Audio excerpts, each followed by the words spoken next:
Hello and welcome to another macro video, this time a slightly different one, titled Making of a Macro Maniac, in other words me. So it's a bit of a self-indulgent video, all about me, but it does have hopefully a useful purpose.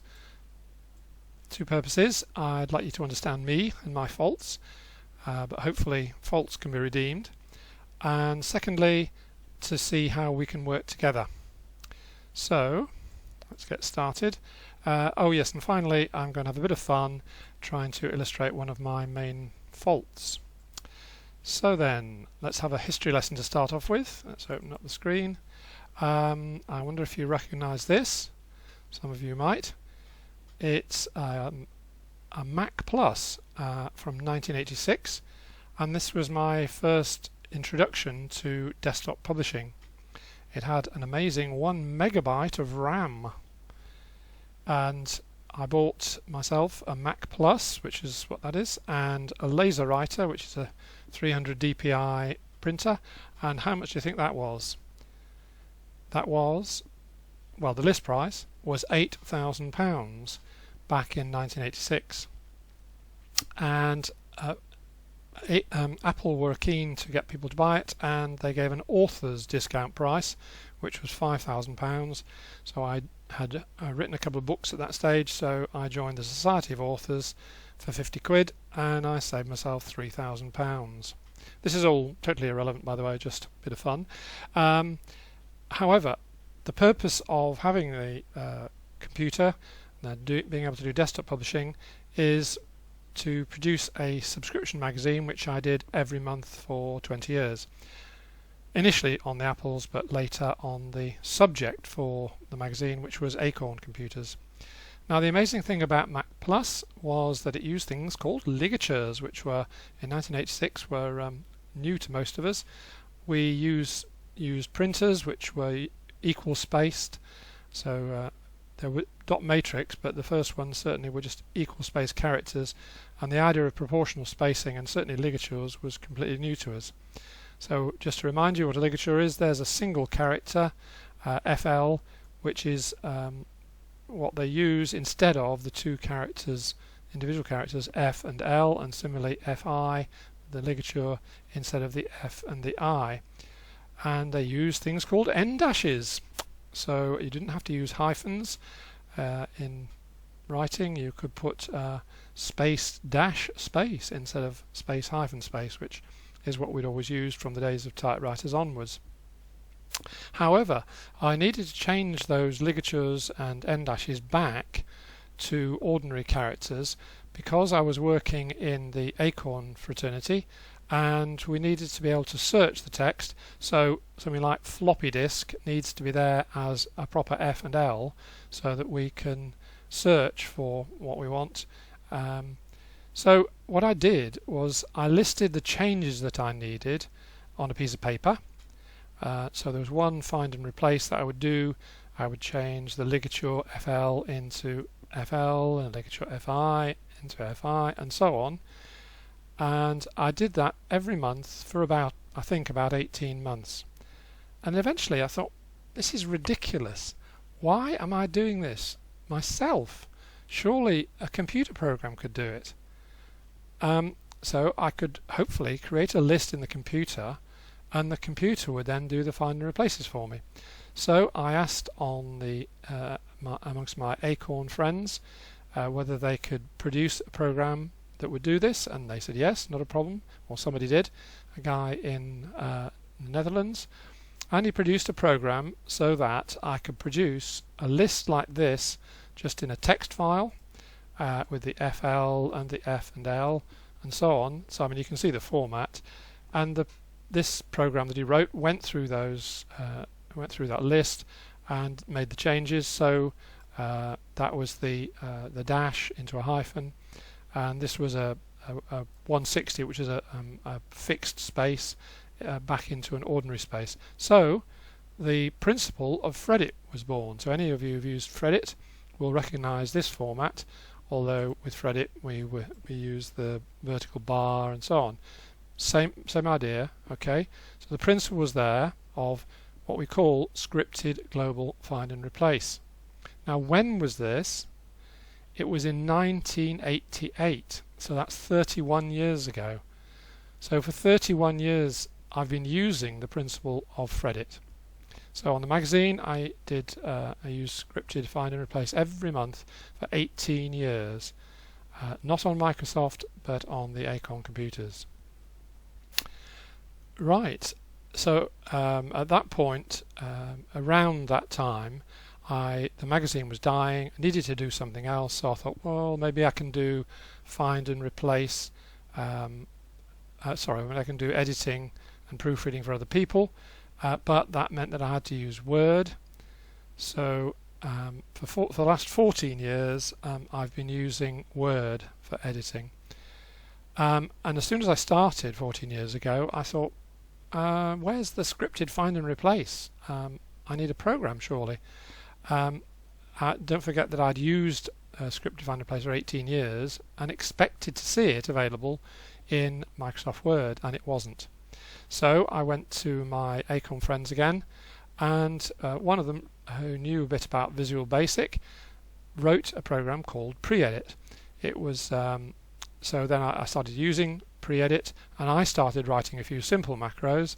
Again, that was 14 years ago, and eventually I replaced Pre-Edit, which was just pure text, with what I now call Fredit, where I was able to provide the change in formatting and not just purely text. And over those 14 years I've written more and more and more macros, and so that's where we are today. So I promised you to reveal my main faults, probably not my only faults, but let's look at the main ones that as I see it. If you want to know the truth, then ask my wife. Anyway, main fault is that I'm an obsessive compulsive problem solver. So I see a problem and I really want to get on and solve it. Secondly, I'm also a bit of a show-off. That's meant that I've done okay over the years as a salesman. I've sold my computer programs that I wrote years ago. I've sold my magazine. I've sold computers and software through my magazine. So being a show-off has meant I've been able to be a salesman. And a third fault, I would say, is that I tend to be a bit devious, so I can wheedle my way around things. I come from a dysfunctional family, and so maybe that's part of it. Sort of like getting my own way by being devious. But anyway, I believe that faults can be redeemed, and they can serve a useful purpose, provided those faults can be used to help other people, and hopefully I've managed to do that a bit.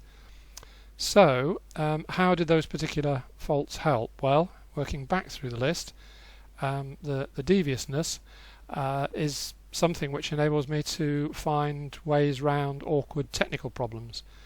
So someone gives me a problem and I don't just see it straight, I look at it in different ways and see if I can work out a way around it.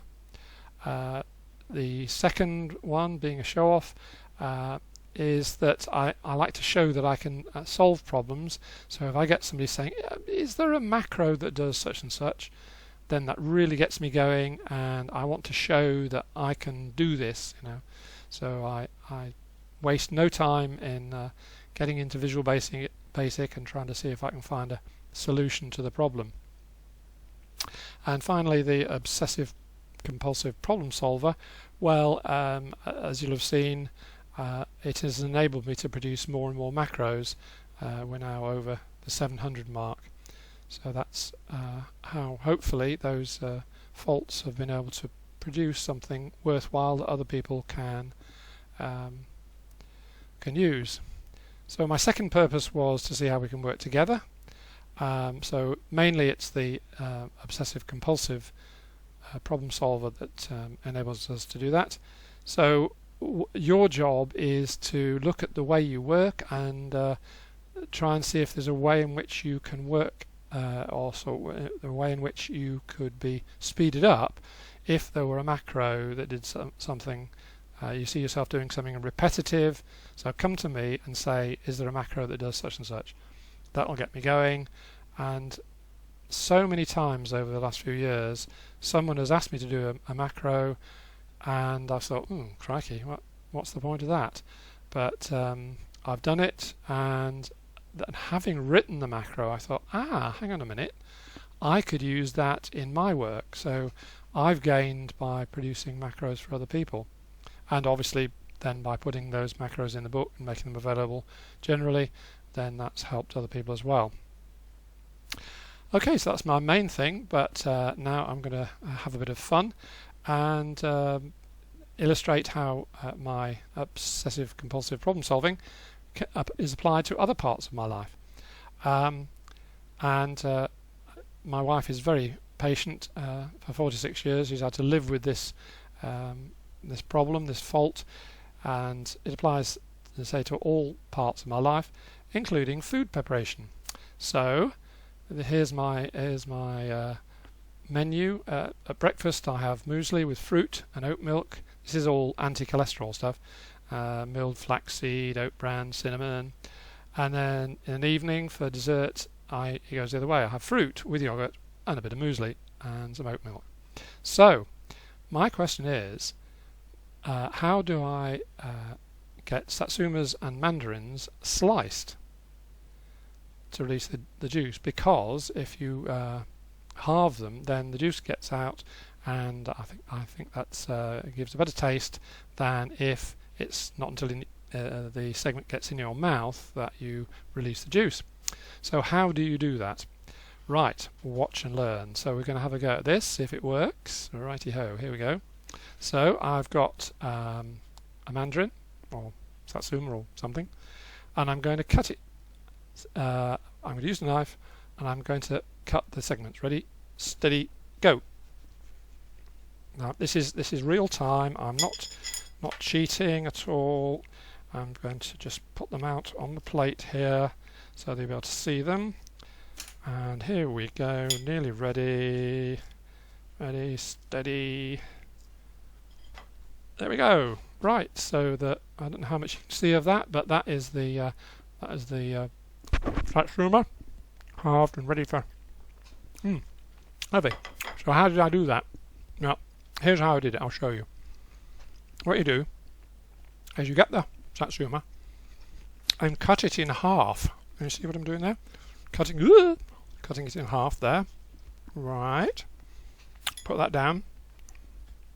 And you get the one half, and you put your thumbs in the back and fingers round the edge like that, and you push like that, and it drips juice all over your keyboard, but we won't worry about that. And how much can you see of that? No, it's too bright. It's pushed out. There's one of the old pieces. Can you see how it's pushed out? And there it is with the segments pushed out. All right. Well, I told you it was a bit of fun. Okay, that's it. Thanks for watching. Bye.